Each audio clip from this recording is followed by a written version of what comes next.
Hi there and welcome to the show. Canada's relative prosperity has been in free fall for many years with no apparent signs of recovery. One of today's guests thinks he knows why. Jim Balsillie is the former chair of Research in Motion and more recently the co-founder of the Council of Canadian Innovators, and he thinks that Canada's approach to trade and competitiveness are outdated. Joining us to discuss how the country can pull itself out of its economic nosedive, we also have Robert Asselin, who is an advisor to Liberal ministers and prime ministers, or former advisor, and is now the chief executive of U15, which is the Association of Leading Research Universities. Gentlemen, welcome. Thank you for having us. Jim, can I start with you and take you to a lengthy piece that you wrote for the National Post last year, which kind of laid out your thinking then, maybe it's evolved. You said Canada's economic strategies are polluted by advice straight out of the 1970s. You said traditional policies have been trying to improve productivity. They've been centred on trying to help companies invest in new equipment in order to lower costs, raise profits using tax subsidies, grants and incentives. You said those policies are outdated in today's knowledge economy, where the important thing is to own intangible assets like intellectual property. Can you explain what you think Canada is feeling? Well, yeah, very simply, Canada uses an outdated playbook. 90% of the value of the S&P 500 is intangibles, and they operate by a different set of rules. It's legal frameworks that actually insert restriction in the market, whereas the traditional production economy works on efficiency. And so we go do this pub crawl of trade agreements, parading around. We have more market access than anyone else in the world, not understanding that as for an example, USMCA is 1 million words, and there's effectively no tariffs being removed. So what is in those 1 million words? They're aspects of regulatory remote control in a broad aspect of our system, whether it's how you do intellectual property, you govern data, how you do health regulations, how you do macro policy, how you do procurement, how you do other trade agreements, and so on and so forth. And so our conception that it's about efficiency and production is completely at odds with the structure of the contemporary economy of the last 50 years, where you generate returns based on legal frameworks of restriction that govern AI and data as a factor of productivity, and also the knowledge economy. And because of that, we have thought that it's a rules-based order, that everybody's a rising tide raises all boats. And in fact, for decades, it's been a realm of strategic behavior where people exploit leverage. And the knowledge economy is not a cooperative system. It's a rivalrous system where there's winners and losers. And so it was a fundamental misconception of how prosperity and security is generated in the 21st century. And I would revise my thinking before, because I said it was outdated in the 70s, but when I saw the platforms of both political parties in the last election, it's more the 1950s. I mean, you offered the example of the mining industry, where Canada's largest mining firm had only filed 7 patent applications out of the 90,000 filed globally since 2015. That's correct. And so that consigns us to a low value added role. And so when we have various ministers running around saying we have to adopt AI, there's close to 2 million patents issued in AI in all sectors, including mining, not that those patents are consigned only to mining. And therefore we cannot participate in those higher value added activities. So we're hewers of wood, drawers of water, and rippers and shippers. And for instance, when you see Prime Minister Carney's most recent visit to Germany, what does he say? We will supply you LNG and we will supply you raw materials, and the Germans will supply us submarines and bring refining technology for us to refine this stuff. So we're persistently consigned to a low value added economy that's resource based. So the structure of Canada's economy is much more akin to Russia's, even though we have the potential to be a very, very high value add, very sophisticated, very sovereign economy, but it's been a catastrophic policy failure in our policy community over the last 30 plus years. As the economy transitioned, our policy community did not transition to the nature of the economy and the commensurate security that comes with that economy. I mean, just before I move to Robert, Walt Whitman said that men are multitudes, but they're also prisoners of their own history and experience. I mean, is it as simple as the fact that the policymakers lack the understanding and personal experience in the knowledge economy? Yes, but I think Canada's policy community is particularly prideful and parochial. So I've had numerous interactions with them.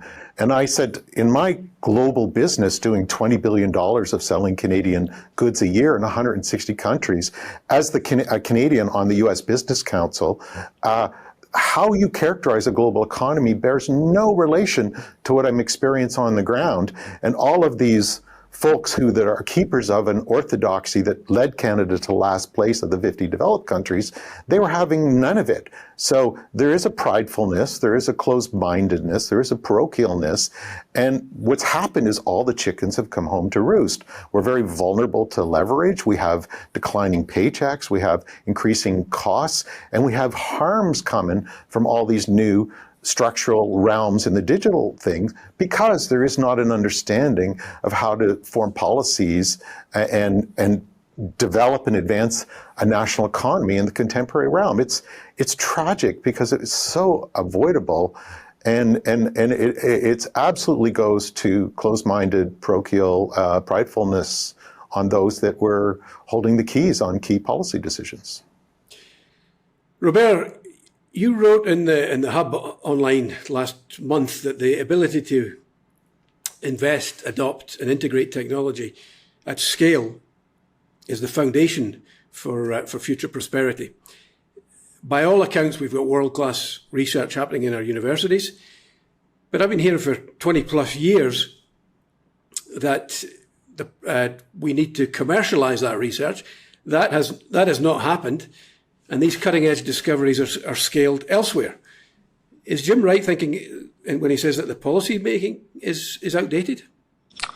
I think there are a few issues, but I will start from a broader frame, which I think Jim and I mostly agree with, which is this is a world now where the anchors are economic and national security. It's very different than where people were very naive about global trade and there were no restriction, no protectionism, and so as a medium-sized economy, it does pose a significant problem to Canada, the way it thought about global trade.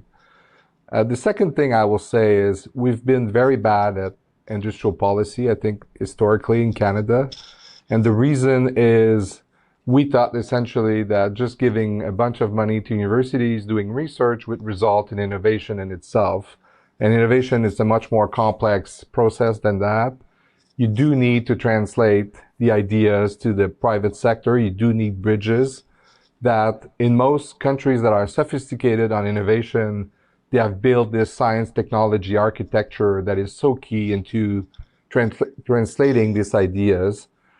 The other thing I will say is in the conception of economic growth, I think it's really important that not focus on jobs, but it focus on where economic value derives. And it's clear to me that we have essentially done labor arbitrage when we've conceptualized industrial policy, which in essence means that we're just subsidizing jobs from foreign companies to come in Canada in many cases, which I think is a wrong way to think about it. Where the value is on the design of the technology, building the innovation assets that we have and keeping them in Canada. And I agree, I've wrote this paper on the intangible economy that Jim refers to as a new North Star that I wrote with Sean Spear 5 years ago, that addressed this issue front and center, that Canada was ill prepared for that. And so I think what is really important is when you do industrial policy, that you understand what the economic value is. California does, Michigan doesn't. Why? Because Michigan assembles a bunch of stuff, and California actually designed what's in your iPhone. The same way that Jim, I think, designed a phone that was very popular back in the days, and because there was technological value, technological innovation in it. So I think at the core, this is the shift we have to do, and to better understand for policy making. So you're both in agreement that Canada cannot remain a passive adopter of other people's technologies.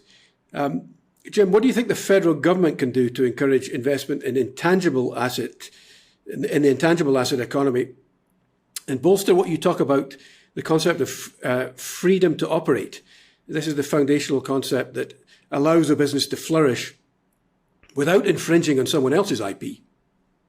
Yeah, well, the issue is Ottawa's had a flawed conception of how businesses prosper and make rents and returns over the last several decades. They say you have to buy technology, and our investment in technology is low, and that's a production economy model.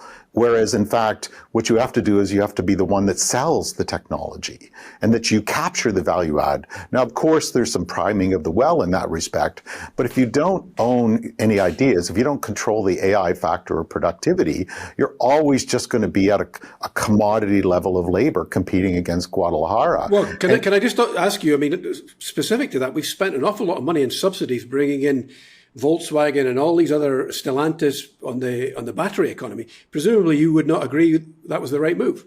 Catastrophically a disastrous move by the former industry minister, who's now the finance minister. What happens in that realm is the spillovers. First of all, they talk about drawing investment, but most of that quote unquote investment is their high value added machinery companies bringing their technologies into Canada where they get a sale. We call it investment, but normally you think of investment as cash. This is bringing their technology in. Second of all, we don't get all the wealth effects. We don't get all the profits.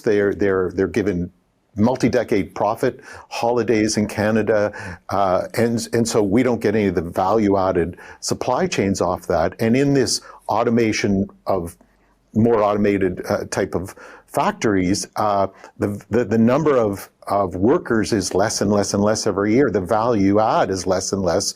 So our attitude towards maintaining a viable automotive industry, rather than being forward-looking, it's been palliative to just maintain a diminishing share, because the production piece is much, much less valuable and much fewer people. So you have to capture it more on the upstream and the downstream aspects on it, whereas Canada only focused on the midstream, which is small value add and small in numbers, and you have no strategic control. And so what happens is then we're vulnerable to predation. Point number one. A second point, which is extremely important, is they keep saying we have to diversify our markets. But you have to understand that when you set up a foreign branch plant, they don't have global mandates. They're given a box, they're told the products to make, they're told where to sell them, principally in North America, and they say, mind your P's and Q's, and if you move outside the box, you are fired. And so the policy has structured an approach to an economy that we are not able to diversify our markets. But they keep exhorting us to diversify our markets, but all the policy has been to undiversify our markets because of the nature of the firms they supported, which are foreign firms where you don't get global product mandates here. And these are foundational policy failures by policymakers that do not understand how business operates in the global economy. Robert, related to that, in your article you referenced Borealis, the new Defence Research Bureau that was announced by the federal government. Is that a potential source of, a promising source of IP? It is, if it's well executed. You know, the model I have in my mind is DARPA in the US, which I've written extensively about. And the idea here is to co-design technology that are breakthrough technology, high risk, high reward, but that require also business to come in and government to de-risk some of that private R&D. I think in Canada, historically, it's not something we have done. We have things like the NRC, who does their own thing and work at a, SME level with IRAP, but it's at the scale level, it's not there, I don't think, in all respect.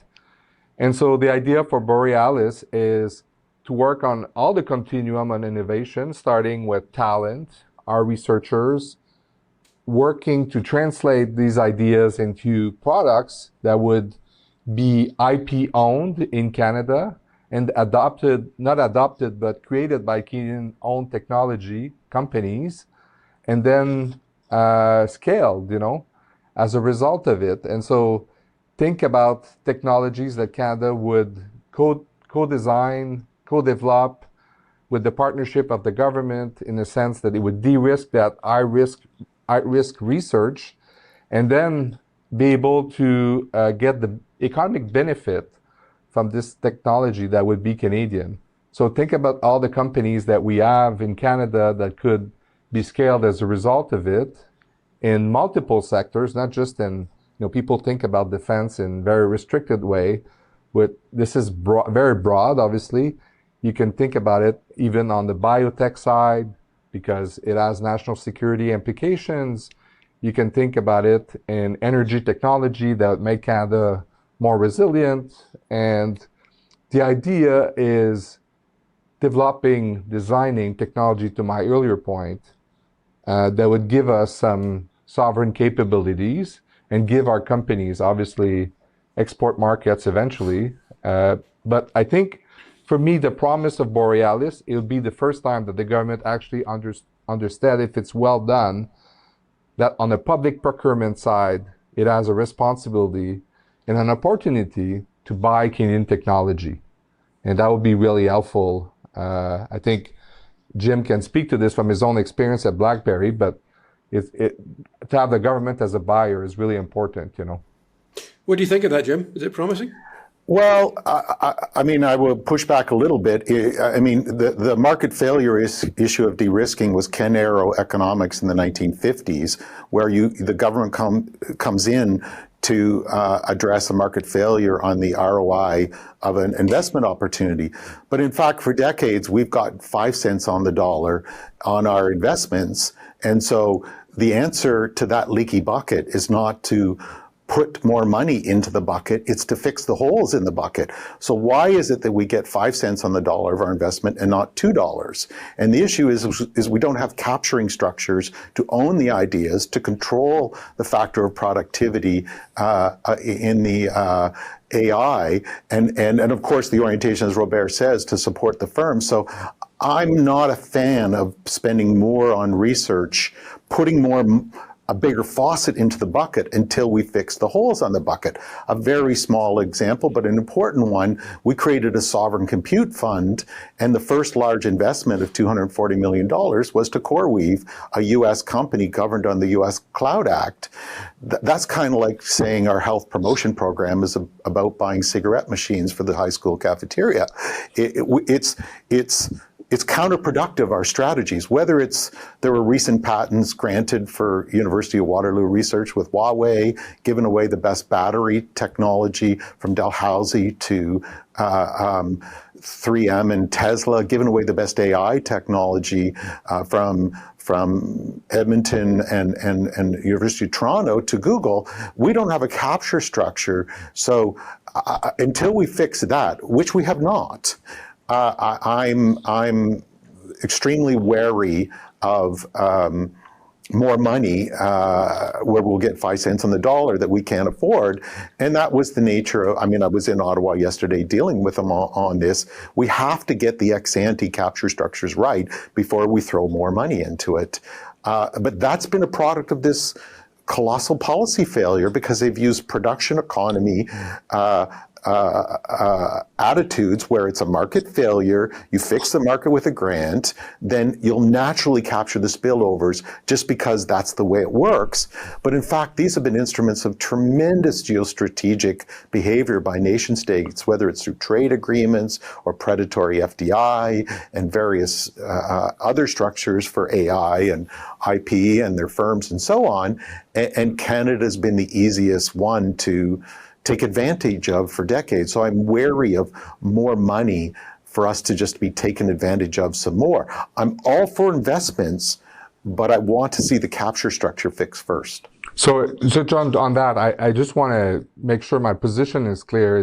I agree there's a science, technology, architecture problem where research will not land, or ideas or IPI sets, whatever you want to qualify it, will not end in the right hands if you don't build that bridge with the private sector domestically. I mean, Canadian headquartered company.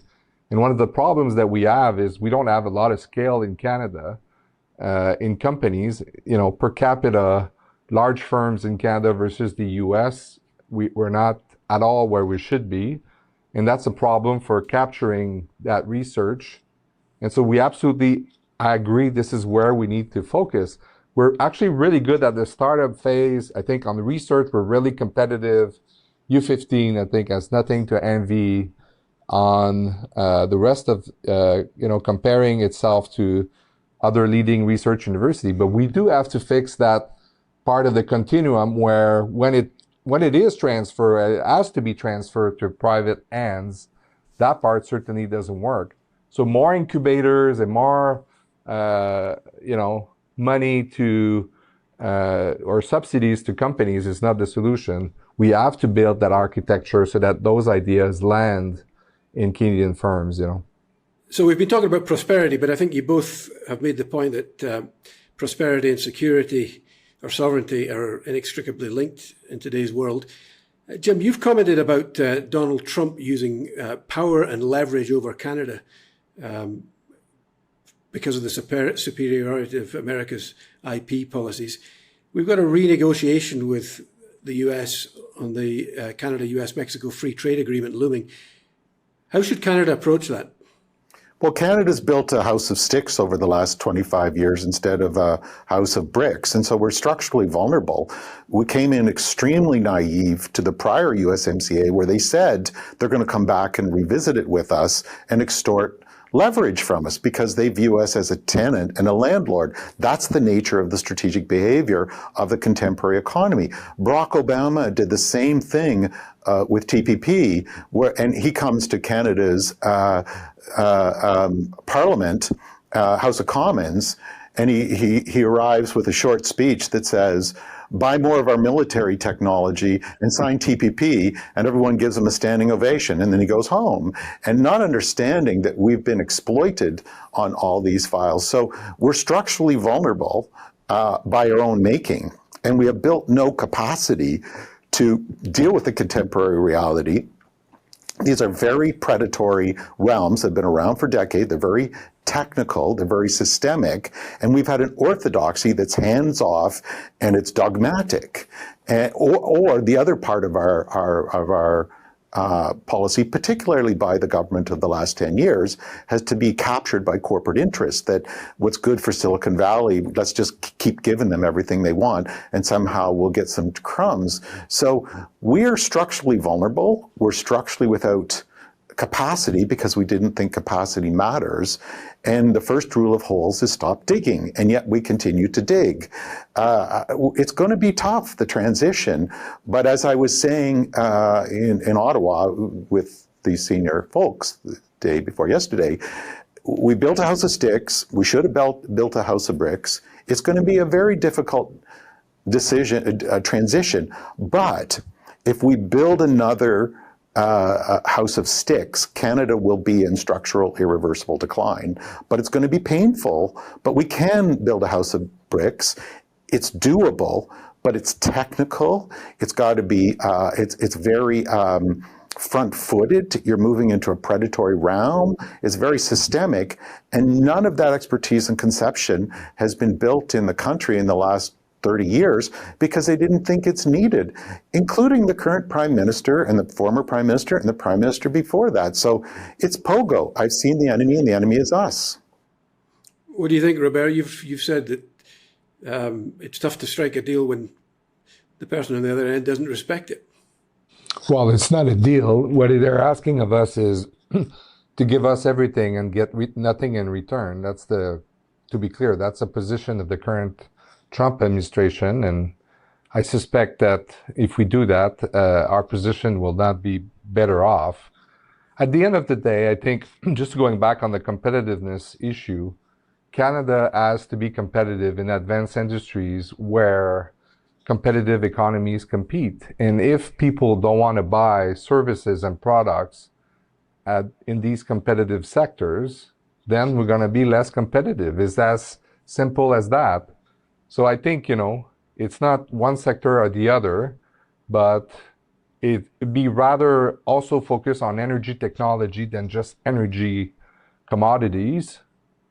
And I'd rather Canada, if we are to be an ag, powerhouse, focus on the technological part of agriculture, so that Netherlands, that is a country half the size of New Brunswick, who's become the second world exporter in ag, has figured out the technological aspect of that sector.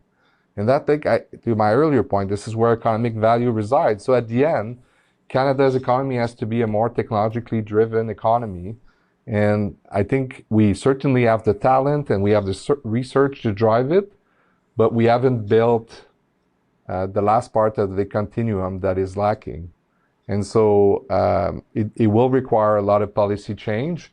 And I'm hoping that we won't continue in this industrial policy nonsense of just giving subsidies to companies. I think this makes no sense.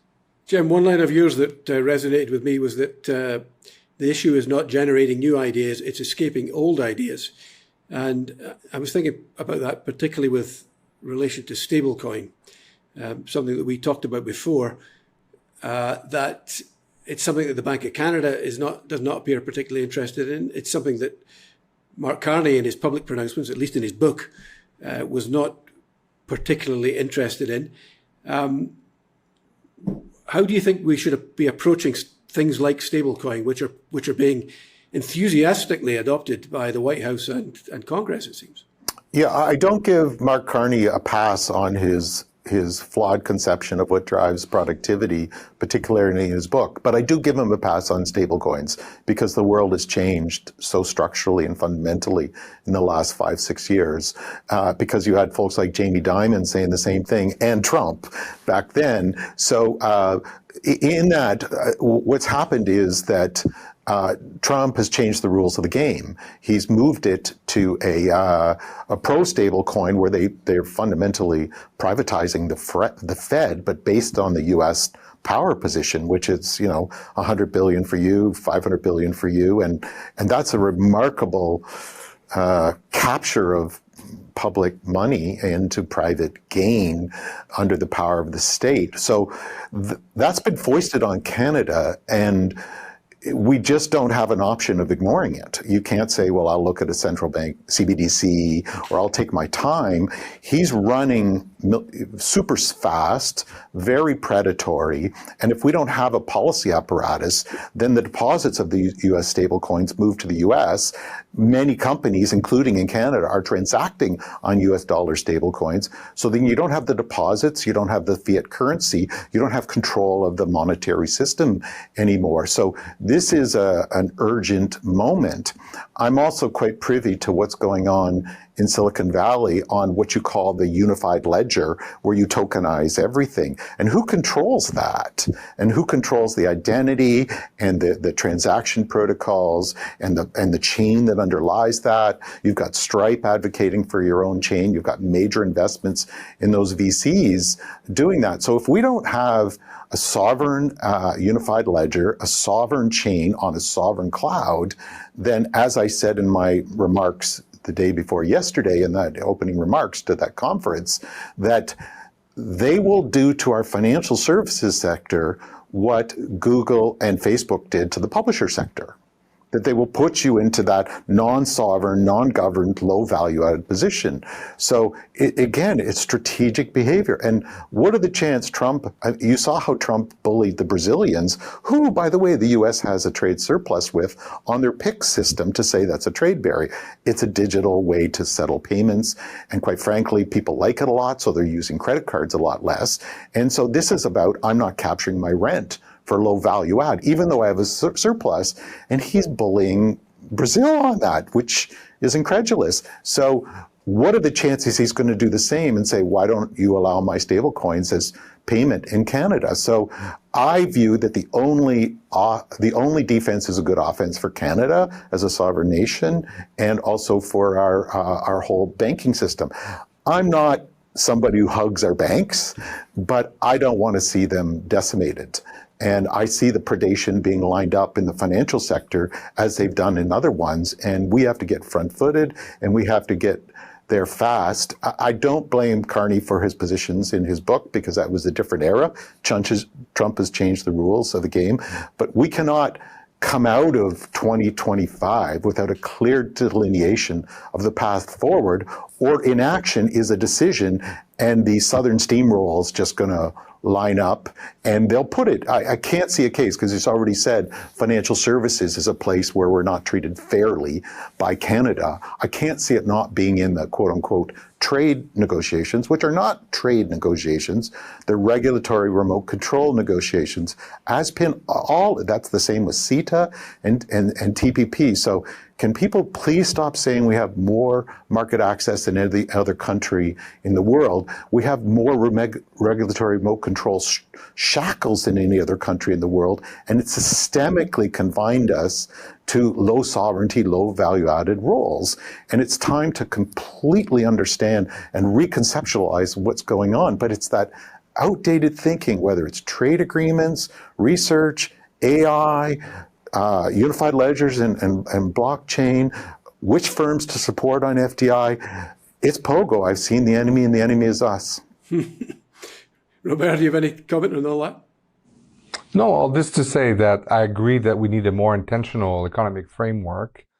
There was this orthodoxy in the finance department specifically about the Washington consensus, and government's role is basically to be a spectator and making sure that we provide a few R&D tax credits and everything will be all right. And as long as we sign free trade agreements, we'll carry the day.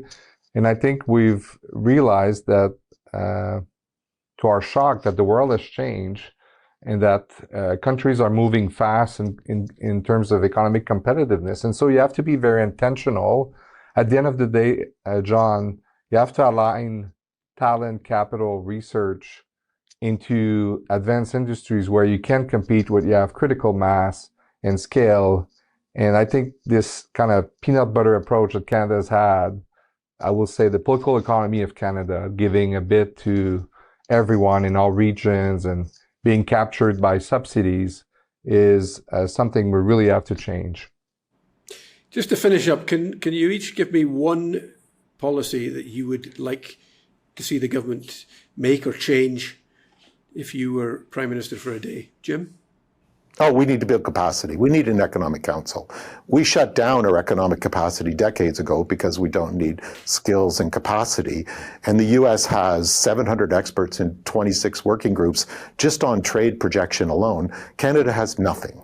So you cannot find, we now need to know we need to do brain surgery. That's a good awakening. Okay, now we need neurosurgeons.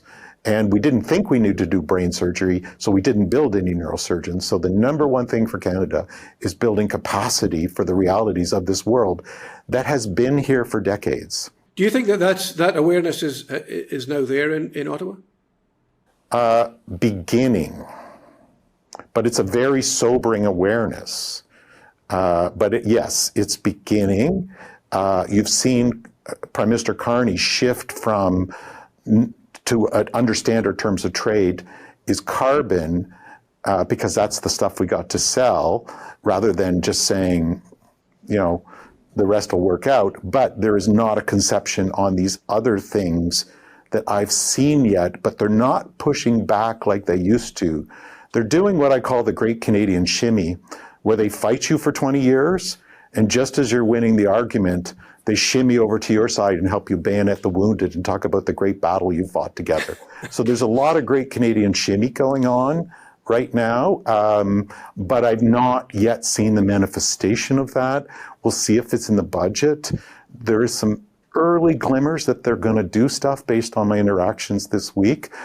But I'm an entrepreneur. I'm forever optimistic. I think anything, you'll be fine. So you'll always get the optimistic entrepreneur from me. Right. Robert? Well, I think just to be very practical, we have in front of us the chance to do defense industrial policy better in a much better way, more deliberate way than we've done industrial policy in general. And if we base it on science, technology, again, creating an architecture, hopefully make this Borealis vehicle something that could bridge the private sector with the research and the ideas that we can generate and the talent that we have in this country that I think we sometimes forget. Like Canada has a significant talent, but it's not leveraged. Then I think I'll be more hopeful. I think, people having been in government, it's humbling. It's a big ship.